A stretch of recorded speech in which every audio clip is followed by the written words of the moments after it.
Bonjour à toutes et bonjour à tous. Je suis ravie de vous retrouver pour vous présenter un nouveau coffret aux éditions Arcana Sacra d'Alexandre Musruck. Alors pour vous qui le connaissez, eh bien il s'agit de son nouveau coffret, un nouveau Lenormand qui s'appelle Prisma Lenormand, le petit Lenormand entre tradition et modernité. Et pour vous qui ne connaissez pas encore Alexandre, sachez qu'il a déjà publié plusieurs petits Lenormand, des livres aussi, notamment chez Alliance Magique, comme Le Petit Lenormand, Cahier de vacances. Et alors moi j'ai connu Alexandre en anglais parce qu'avant d'être traduit par des éditeurs français, donc Alexandre avait sorti des ouvrages en anglais, dont celui-ci que je vous ai d'ailleurs déjà présenté sur ma chaîne. Voilà, qui est excellent je trouve. Voilà, mais ici il est en français, donc pour vous qui n'êtes pas bilingue ni anglophone, sachez que voilà, vous allez pouvoir bénéficier des enseignements d'Alexandre qui sont toujours très pédagogiques. Et donc dans ce coffret, nous allons le découvrir ensemble. Donc pour vous qui me découvrez, je vous souhaite la bienvenue sur ma chaîne. J'en profite pour saluer mes fidèles abonnés. Je suis désolée, je ne suis pas là souvent en ce moment. Voilà, j'ai beaucoup de choses à gérer en même temps. Donc c'est vrai que je suis un peu moins présente sur les réseaux, mais ce n'est que passager. Voilà. Donc le Prisma Lenormand, je ne sais pas si vous voyez, mais il y a un vernis sélectif qui fait un petit peu arc-en-ciel lorsque on le bouge et qu'il prend la lumière. Il est aimanté, le coffret est aimanté. Voilà. Ici, vous avez le livre que nous allons parcourir. Et ah oui, pour les nouveaux venus, j'en perds mon latin. Sachez que je vais faire une guidance à deux choix à la fin de cette vidéo, comme toujours. Voilà. Donc là, on va découvrir ensemble déjà le jeu Prisma Lenormand. Hop. Voilà, je vous le montrerai, je vais vous le montrer juste après la présentation de cet ouvrage. Alors, je suis assez impatiente, je viens de le recevoir, on va le découvrir ensemble. Je suis très impatiente de découvrir le livret, je l'ai déjà feuilleté et voilà, comme toujours, il est très très enrichissant en fait. Donc c'est un coffret qui s'adresse particulièrement aux débutants, mais aussi bien sûr pour les cartomanciens qui veulent approfondir le petit Lenormand. Donc pour commencer, voilà, vous avez une présentation du petit Lenormand avec son anatomie, donc les cartes positives, négatives, les cartes neutres. 10 règles d'or pour interpréter, donc ça c'est super important. Parce que voilà, comme dans tout apprentissage des cartes, que ça soit le tarot, que ça soit le Béline, etc. Voilà, il y a des règles à connaître et une fois que vous les connaissez, ben, ça vous permettra d'apprendre plus facilement en fait. Donc ici, vous avez deux façons de lire les cartes. Donc Alexandre vous présente la méthode narrative. Donc les cartes se lisent comme un livre de gauche à droite. Donc comment lire de cette manière-là. Et ensuite, la méthode de la carte focus. Donc c'est la carte centrale du tirage qui représente le sujet. Et ensuite, voilà, avec 3 cartes, toujours, eh bien, vous avez plusieurs informations concernant le tirage, voilà, avec la carte significatrice, on va dire. Voilà. Alors, ensuite, vous retrouvez ici la polarité des cartes. L'essence première, donc pour chaque carte, la structure va être la même, hein, l'essence première de la carte, donc sa signification de cœur. Le secret, c'est une astuce qui permet de mieux interpréter cette carte. Donc, c'est ce que je vous disais, si vous connaissez déjà le petit Lenormand, sachez que ici, vous aurez quelques petites astuces pour, voilà, pour approfondir tout ceci. Donc, certaines cartes ont tendance à démultiplier la chose. Vous voyez, il y a plein de petites choses comme ça. L'objet, donc ce que la carte pourrait montrer ou décrire, donc ça peut être sympa. Si vous avez perdu un objet, par exemple, ça c'est quelque chose que j'avais présenté dans une vidéo. D'ailleurs, vous allez pouvoir la retrouver sur ma chaîne, mais c'est pas moi qui l'ai inventé, hein, bien sûr. C'est une technique d'ailleurs qu'Alexandre utilise. Je crois que je l'avais appris avec lui. Voilà comment retrouver un objet perdu. Donc ça peut être sympa de savoir quelle carte va signifier quel type d'objet ou de personne ou d'animal. Le lieu, un emplacement, un endroit que la carte révèle. Donc ça, ce sont voilà, c'est quelque chose qu'il a mis en place suite à ces milliers de consultations. Le temps relatif à un événement prédit, donc ça c'est important aussi parce que le temps en cartomancie, on peut le situer moins précisément qu'en astrologie, mais il y a quand même voilà, des cartes plus rapides que d'autres, on va dire. La profession ou l'activité liée à la carte, le domaine professionnel également, donc ça c'est bien si par exemple vous souhaitez apprendre eh bien, à vous repérer, par exemple si vous souhaitez vous euh, changer de travail, par exemple, quel type de travail est fait pour vous. Ça peut vous aider justement à vous repérer dans l'univers professionnel. Le domaine affectif, donc la carte liée au domaine affectif, le domaine financier, le développement personnel, donc, et les mantras. Voilà. Donc, par exemple, si je prends l'exemple ici du cavalier, donc vous avez la carte ici en bas, vous avez sa polarité qui est neutre, donc le cavalier porteur de nouvelles ou d'une visite, positif ou non. Les cartes suivantes, en fait, donneront, je dirais, la dimension. Le secret, alors ça c'est bien, je trouve que c'est très riche d'apprentissage. Dans un tirage, les cartes qui sont de gauche à gauche du cavalier montrent quelle est cette nouvelle ou qui vient visiter le consultant. Les cartes qui sont à droite montrent l'effet de cette nouvelle ou la visite sur votre consultant. L'objet, ça peut être un vélo, une moto, un skateboard, une trottinette. Le lieu, un centre équestre, un club hippique, une auto-école, la route. Le temps très vite en cours, donc c'est une carte qui est rapide. Profession, activité, facteur, livreur, coursier, employé d'écurie, prospecteur. Le domaine professionnel, donc qu'est-ce que ça veut dire sur un plan divinatoire? Un changement arrive, le cavalier fait bouger les choses. Le domaine affectif, il annonce une nouvelle rencontre. Donc là, vous avez même une description de la personne.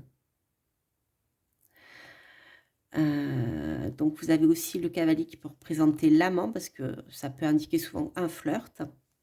Le domaine financier peut indiquer une rentrée d'argent en retour sur investissement. Donc bientôt des nouvelles. Le développement personnel, le cavalier vous conseille d'aller de l'avant, d'agir en conquérant. L'univers vous apporte son soutien, vous procurant une forte dose d'énergie vivifiante. Profitez de ce temps pour mettre en avant vos projets, vos idées. Et le mantra, c'est j'y vais. C'est bien une carte d'action, vous voyez. Donc, lorsque je ferai le tirage, voilà, bien sûr, j'interpréterai les cartes de manière intuitive, hein. Mais je vous lirai surtout le livre aussi, parce que ça vous permettra de voir ce que vous pouvez trouver voilà, dans ce livre et voir si ça peut correspondre à ce que vous recherchez. Donc, à la fin, une fois passé la présentation des 36 cartes, vous avez une liste de mots-clés, des méthodes de tirage, donc un tirage à 3 cartes, un tirage à 9 cartes, ou le petit tableau, et le tirage du oui ou du non. Donc, ici,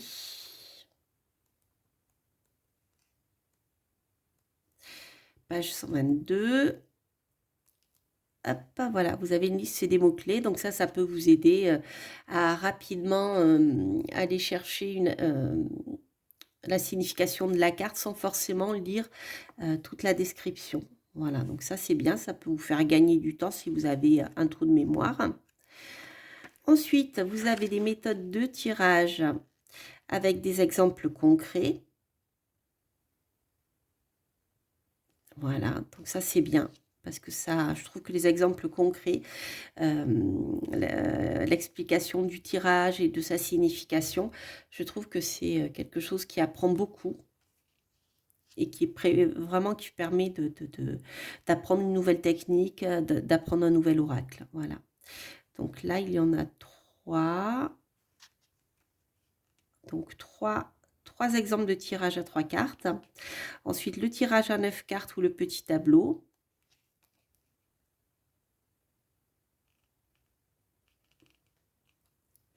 Donc, bien sûr, l'interprétation également, avec un exemple concret. Donc, ça, c'est super intéressant. Et le tirage du oui ou du non. Voilà. Et puis ensuite, une réponse à quelques questions que l'on se pose souvent, comme le petit, le normand, est-il un tarot, etc.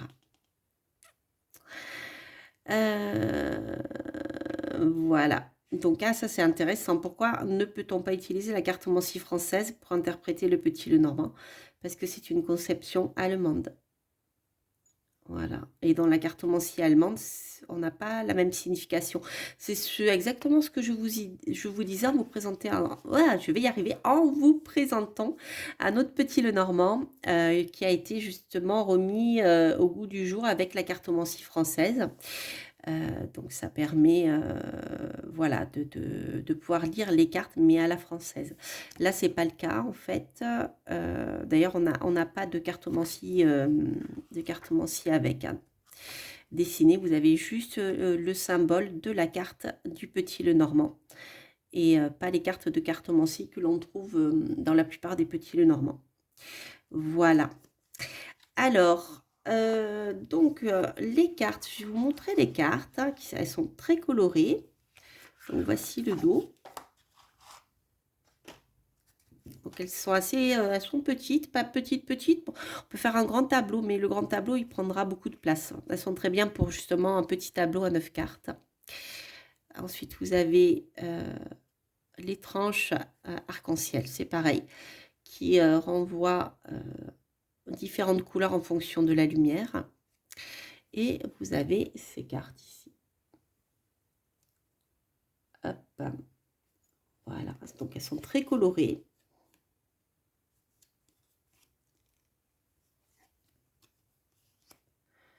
Voilà, le vaisseau. Donc après, ce sont les cartes de petit Lenormand traditionnel. Donc ça, c'est quelque chose d'important, je trouve, pour qu'un petit Lenormand soit parlant. C'est important que les illustrations soient très épurées pour qu'on ne se mélange pas. Vous voyez, tout de suite, on voit que c'est un serpent. Il est dirigé dans une direction. Ça, c'est important aussi. On l'a vu hein, dans le livre. Hein, les directions sont importantes. Le cercueil, le bouquet, la faux, la verge, les oiseaux, l'enfant. En fait, on dirait qu'elles sont en négatif, ces cartes. Le renard, l'ours, l'étoile,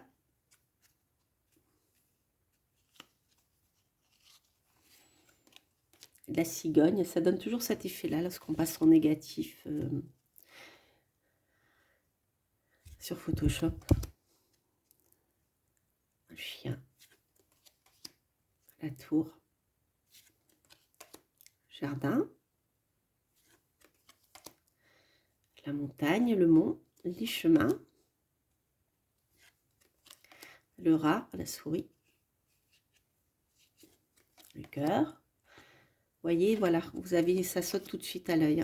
L'anneau, le livre, la lettre, le monsieur, la dame. Donc là, c'est vrai qu'on n'a pas, voilà, on ne peut pas travailler avec le fait oui, c'est ça, qu'ils se regardent ou qu'ils se tournent le dos parce qu'ils sont tous les deux de face. Légèrement, peut-être madame hein, est tournée vers monsieur. Si on fait comme ça, on voit que, oui, voilà, peut-être madame donne le ton. On dira, voilà. Ça sera plutôt l'humeur de madame, je dirais, qui permettra de voir si monsieur et madame se regardent ou non, parce que vous voyez, monsieur regarde de face. Le lys, le soleil, la lune, la clé, les poissons, l'encre et la croix. Voilà, donc je vous propose un tirage à deux choix pour tester ce petit Lenormand. Vous avez ici donc la Célestine qui est magnifique. Je ne sais pas si vous voyez bien, les reflets sont bleus. C'est comme une améthyste mais bleue en fait. Voilà. Et là, vous avez ici le magnifique lapis lazuli. Donc, si vous avez deux questions, vous pouvez poser une question par choix. Sinon, eh bien, choisissez un de ces deux choix. Voilà. Allez, je vais vous tirer deux cartes pour chacun. Donc, on va commencer par la Célestine. Hop, bah déjà. La clé. Bon, bah, les amis, vous avez déjà... la solution à tous vos problèmes. La clé, c'est une des meilleures cartes du petit Lenormand, c'est-à-dire que c'est la clé qui ouvre toutes les portes, d'accord? Donc, si vous avez un doute par rapport à un projet que vous avez, sachez que vous avez les clés en main pour réussir. C'est une carte de réussite. C'est déjà super bien. Alors, on va voir ce que nous dit Alexandre. Donc vous pouvez regarder dans le sommaire. Moi, je feuillette parce que voilà, j'ai l'habitude. Mais la clé, donc voilà, c'est une carte qui est positive. Donc, comme je vous disais, la clé est l'une des meilleures cartes du jeu car elle apporte la réussite au consultant quand elle apparaît dans un tirage. Elle confirme que le consultant détient toutes les solutions pour résoudre le dilemme ou les problèmes auxquels il doit faire. Voilà. Donc, dans tous les domaines, et bien sûr. Le mantra, c'est « Je m'ouvre ». En développement personnel, la clé vous invite à vous ouvrir aux autres, à montrer votre vrai visage. Il n'est pas nécessaire de se cacher ou de jouer un rôle. Soyez vous-même et vous n'avez personne à convaincre. Des opportunités se présentent à vous et si vous les saisissez, elles vous permettront de faire un grand pas en avant. Waouh. Super. Ça, c'est une belle carte. Ensuite, pour vous qui avez choisi le lapis lazuli. On est dans les bleus aujourd'hui. Hein. Ça va bien avec le dos de la carte. Allez, on va voir si elle veut sauter. Vous avez vu comme elle a sauté tout à l'heure la carte de la clé? C'est impressionnant. Hein. Je dirais que c'est une réussite qui va être assez rapide. Hein, parce que à peine j'ai eu brassé les cartes, elle s'est retournée tout de suite. Vous voyez? Hop. Allez. Il n'y en a pas qui veulent sauter. C'est pas grave, je vais en prendre une.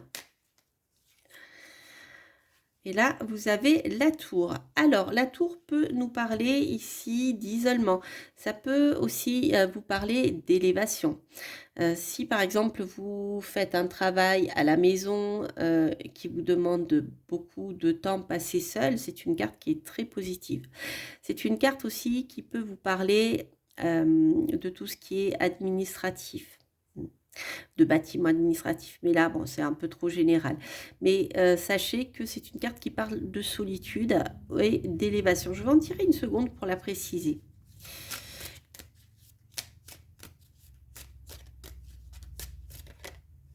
La croix. Ici, ça peut nous parler d'un édifice religieux avec la croix.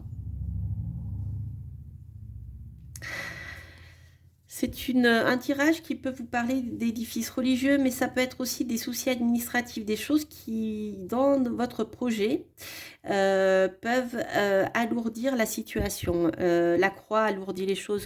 Quand on dit porter sa croix, c'est exactement ça. Donc peut-être que pour pouvoir eh bien, vous élever sur un plan professionnel ou autre, ici, voilà, il va vous falloir gérer un certain nombre de papiers et ça va être assez lourd. On parle de lourdeur administrative. Mais ici, ça peut nous parler d'église, ça peut nous parler de mariage aussi. Voilà.